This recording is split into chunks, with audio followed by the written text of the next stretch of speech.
Médias du Sud, bienvenue à ce bulletin d'information, le sommaire.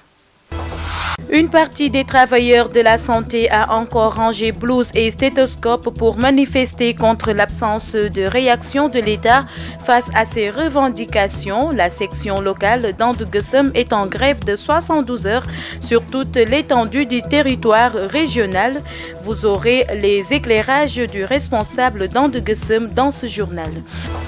L'hivernage s'est installé désormais dans le sud du pays, pourrait-on dire, un moment difficile pour les pratiquants du métier de laveur de voitures. C'est le reportage social que vous propose la rédaction du groupe Médias du Sud. Bienvenue à tous. L'association régionale des albinos de Ziguinchor a reçu un don de crème solaire de la part de l'association Les Petites Gouttes. Plus de 200 crèmes seront distribuées aux personnes atteintes d'albinisme afin de protéger ces dernières contre l'effet négatif des rayons solaires. Les personnes atteintes de l'albinisme ont reçu de la part de l'association Les Petites Gouttes des crèmes solaires en partenariat avec l'association La Casamance. J'y suis, j'y reste et j'y investis dans son projet intitulé Un an sous le parasol. Nous recevons Les Petites Gouttes pour la deuxième édition de leur programme Sous le parasol pour la distribution des accessoires de protection pour les personnes atteintes d'albinisme. Dans chaque formation que nous bénéficions, ils sont intégrés dans la formation de la Casamance dont bénéficie la Casamance. J'y suis, j'y investis. Donc à savoir pour eux, comme ils ont un problème pour être sous le soleil, on a pensé à les former en micro-jardinage, par exemple. Voilà. Plus de 200 crèmes sont alors disponibles. Elles serviront cependant à protéger les albinos de l'impact négatif des rayons solaires sur leur santé. Nous avons amené plus de 200 crèmes pour les albinos qui sont à Ziguinchor. Donc ces albinos recevront les crèmes tous les 2 mois. Ziguinchor fait partie des régions où il y a beaucoup d'albinos et ces derniers ont des difficultés pour trouver les crèmes solaires. C'est un geste noble que la région de Casamance a besoin et aussi la population Casamance, les autorités doivent appuyer ces dernières pour qu'ils atteignent ces objectifs. Pour rappel, au Sénégal, sur une population de 14 millions d'habitants, 10 000 personnes sont atteintes de l'albinisme. Restons sur ce même registre pour signaler la paralysie d'un secteur important de la santé.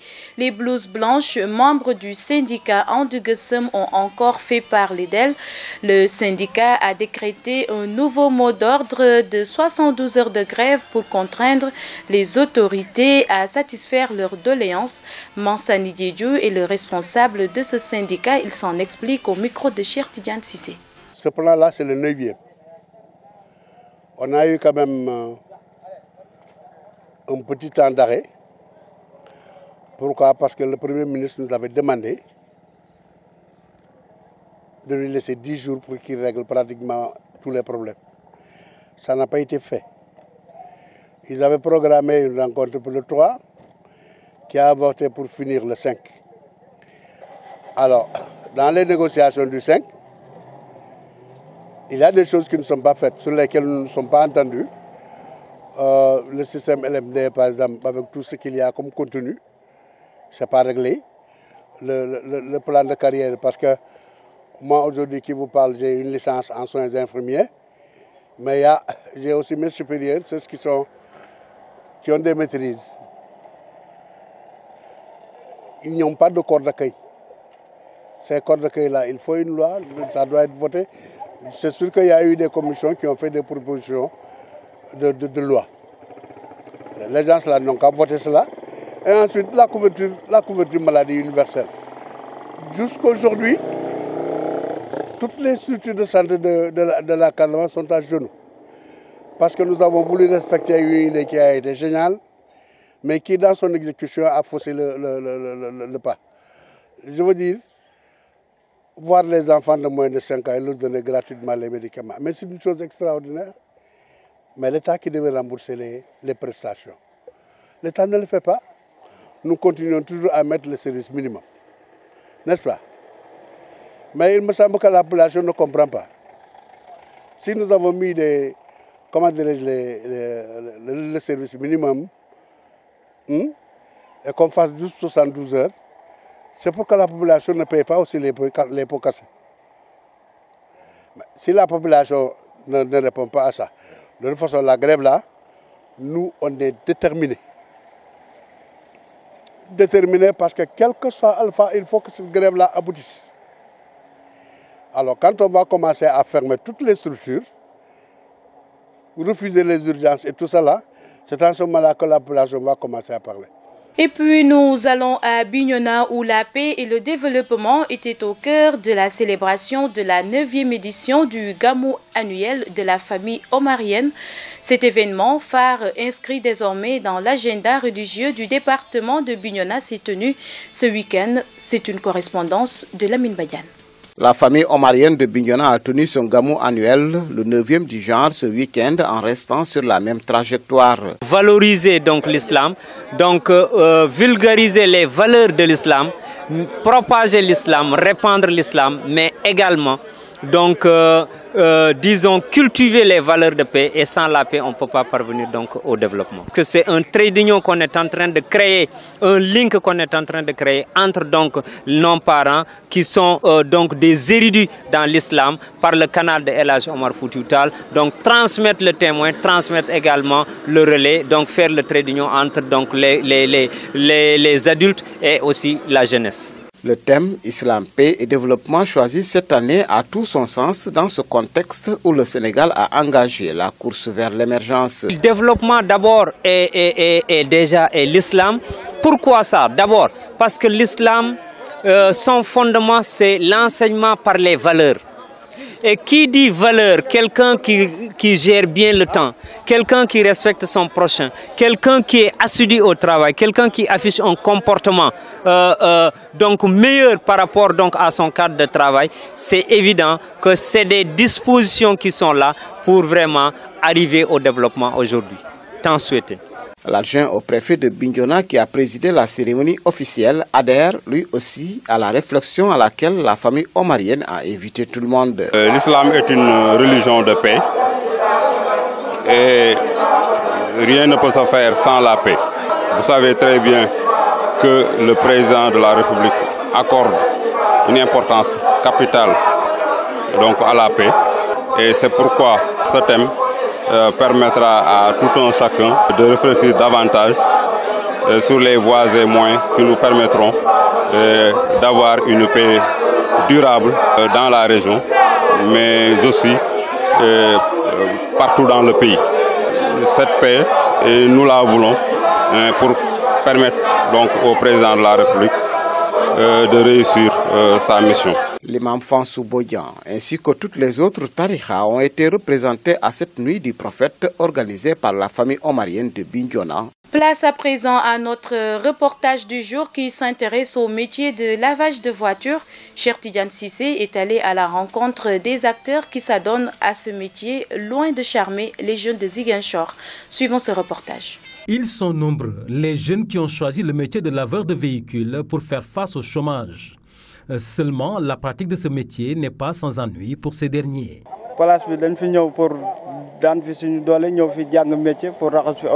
C'est sur cette place que nous exerçons notre activité de laveur de véhicules.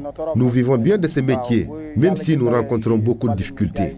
Notre place est envahie par les ordures que les populations versent quand il pleut. Trouver de l'eau est aussi notre casse-tête. Nous n'avons pas de robinet et on nous interdit de nous ravitailler dans les puits. Mais nous sommes bien organisés pour le bon déroulement du travail.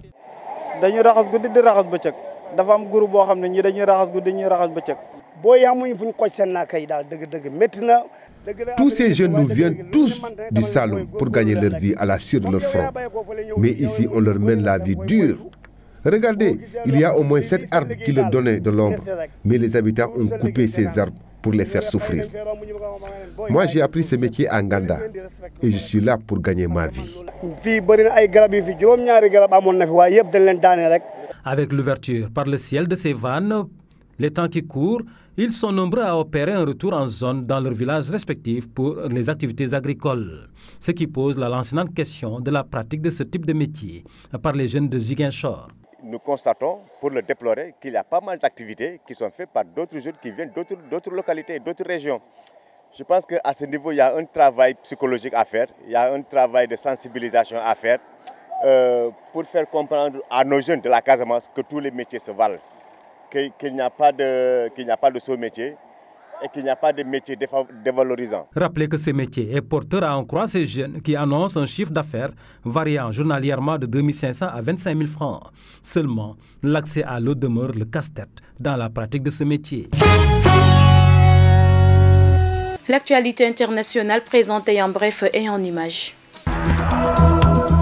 En France, le président Emmanuel Macron réunissait lundi le Parlement en congrès à Versailles pour donner le cap de son action. Comme attendu, le social a dominé un discours avare d'annonces concrètes. Ce n'est qu'au bout d'une heure que le président a évoqué sa vision de l'Europe de demain, une Europe à 2 vitesses. C'est dans ce cadre que le président a évoqué le principal défi électoral qui attend sa majorité, les élections européennes de 2019. La frontière véritable qui va traverser l'Europe est celle d'aujourd'hui, qui sépare les progressistes des nationalistes, a assuré Emmanuel Macron. Plusieurs élus de l'opposition et certains parlementaires de droite ont boycotté le discours en dénonçant une monarchie présidentielle où le coût de l'événement estimé à 300 000 €. La convocation du Parlement par le président a été permise par la vision constitutionnelle de Nicolas Sarkozy en 2008. Emmanuel Macron, qui l'a rendu annuel, souhaite dès l'an prochain pouvoir répondre aux élus après son discours. Il devra pour cela amender la révision constitutionnelle. En Thaïlande, bientôt la fin du calvaire pour les 4 derniers enfants et leur entraîneur de foot piégés dans la grotte inondée dans le nord de la Thaïlande. Les sauveteurs doivent les extraire aujourd'hui. Après 18 jours passés sous terre, ils sont engagés dans une course contre la montre car de fortes pluies menacent l'opération. En Amérique, le président Donald Trump a nommé hier soir le juge conservateur Brett Kavanaugh à la Cour suprême en remplacement du juge démissionnaire Anthony Kennedy. Le Sénat doit désormais le confirmer à cette position. Sans surprise, Donald Trump a choisi un conservateur pour la Cour suprême. Âgé de 53 ans, Brett Kavanaugh est membre de la Cour d'appel du district de Columbia depuis 2006. Conseiller de la Maison-Blanche sous la présidence Bush, il a travaillé pour le compte de Kenneth Starr, avocat qui a enquêté sur l'ancien président démocrate Bill Clinton dans les années 90. Nous passons à présent à l'actualité sportive avec Mafou Kouyaté.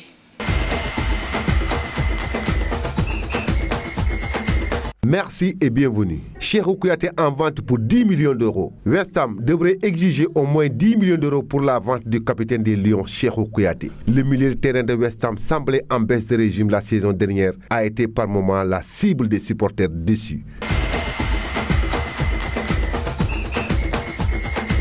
L'arbitre sénégalais Malang Diédhiou a été retenu parmi les officiels devant diriger les matchs du dernier carré de la Coupe du Monde 2018, 14 juin au 15 juillet, a annoncé la FIFA dans un communiqué publié ce lundi. La commission des arbitres de la FIFA a sélectionné 17 arbitres, 37 assistants et 10 assistants vidéo pour le dernier carré de la Coupe du Monde de la FIFA, Russie 2018, écrit l'instant dirigeant du football mondial. Sur le dernier carré, il faut comprendre les 2 demi-finales, le match de classement 3e place ou la finale. Concernant les demi-finales devant opposer ce mardi la France à la Belgique et mercredi l'Angleterre à la Croatie, les arbitres sénégalais n'ont pas été retenus. Au sujet du dernier carré, la FIFA ajoute, étant donné le faible nombre de matchs restants à disputer et les équipes encore qualifiées, l'effectif des arbitres encore présents à Russie 2018 a été réduit.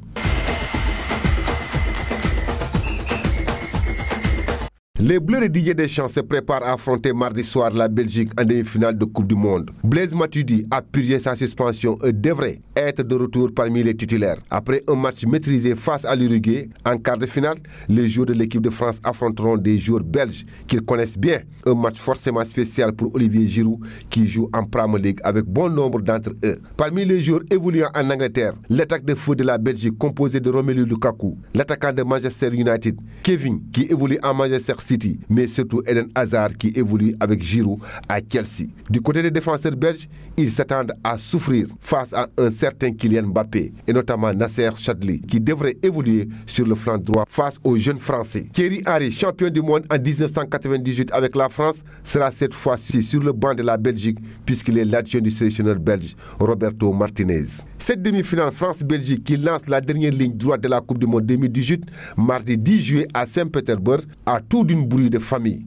Deux frangins qui se disputeront à couteau tiré les faveurs d'une conquête. Une idylle de 4 années avec le trophée le plus convoité du monde de football que les Bleus, à la différence de leurs voisins du Nord, ont déjà vécu 20 ans plus tôt. Le poids de l'expérience face à la fougue de la jeunesse, pas vraiment si l'on se penche sur les chiffres. 5e nation la plus jeune sur la ligne de départ de ce mondial 2018 avec une moyenne d'âge de 26 ans. La France accuse même un déficit de quelques mois sur un groupe belge qui atteint la barre des 27 ans. Au programme donc pour les premiers quarts de finale, ce mardi 10 juillet 2018 à 18h, la France sera opposée à la Belgique.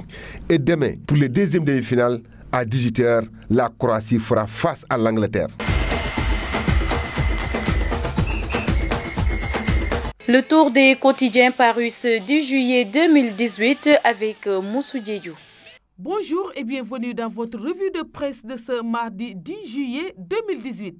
La tension qui a prévalu à l'ouverture du procès en appel du maire de Dakar, Khalifa Ababacar Sall, et de ses co-accusés, est en exergue dans la livraison des quotidiens reçus mardi. Le maire de la capitale a été condamné le 30 mars dernier en première instance à 5 ans de prison par le tribunal correctionnel de Dakar pour escroquerie aux deniers publics, faux et usage de faux dans des documents administratifs, complicité en faux en écriture de commerce dans l'affaire de la caisse d'avance de la mairie de Dakar.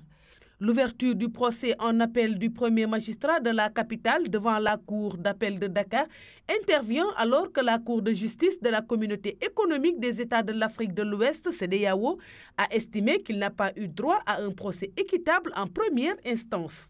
Ce dernier développement a été au cœur des débats entre les avocats de la défense de la partie civile et du premier président de la Cour d'appel de Dakar, Demba Kandji. Ce dernier a rejeté la demande de renvoi formulée par la défense ainsi que toutes les exceptions de nullité soulevées par les conseils de l'édile de la capitale. Ce qui a provoqué des tensions au palais de justice, note le quotidien Enquête. Selon ce journal, la défense a boudé un moment l'audience alors que le juge, sous les huées d'une partie du public, a déclaré, comme pour répondre à ses détracteurs, « Tout le monde veut me faire porter le bonnet d'âne, mais je refuse ». Demba rejette tout, titre le quotidien qui illustre sa une d'une photo du président de la cour d'appel, Demba Kandji qui déclare « Je ne connais pas le dossier de la CEDEAO », une allusion à une récente décision de la Cour de justice de la Communauté économique des États de l'Afrique de l'Ouest qui a estimé que Khalifa Sall n'a pas eu droit à un procès équitable. Mais le juge et les avocats de la partie civile arguent n'avoir pas reçu notification de l'arrêt de cette juridiction communautaire. L'AS parle d'une audience tendue, tandis que le journal L'Observateur, usant d'un jeu de mots, titre « Khalifa coincé à l'arrêt ». Pour sa part, le journal Le Témoin n'hésite pas à utiliser le terme de foire d'empoigne. Tribune parle de RDV, rendez-vous des incidents, là où Vox Populi titre « Les avocats de Khalifa boudent Demba Kandji conspués ». Le journal Le Soleil évoque une convention de financement portant sur 145 milliards de francs CFA signée lundi par le gouvernement sénégalais et la Banque mondiale. Le document a été paraphé en marge de la première conférence nationale à l'attractivité du territoire CNAT présidée par le chef de l'État Macky Sall. Le journal Libération a également accordé la priorité à l'économie avec le directeur général adjoint du FMI, Mitsuhiro Furusawa, qui déclare le taux de croissance en atteinte de 7,2% en 2017 au Sénégal. Merci et bonne lecture à tous. Voilà qui met fin à cette édition. Merci de l'avoir suivi. Excellente suite des programmes sur les www.gms.sn et sur la 89.3 FM également. Au revoir.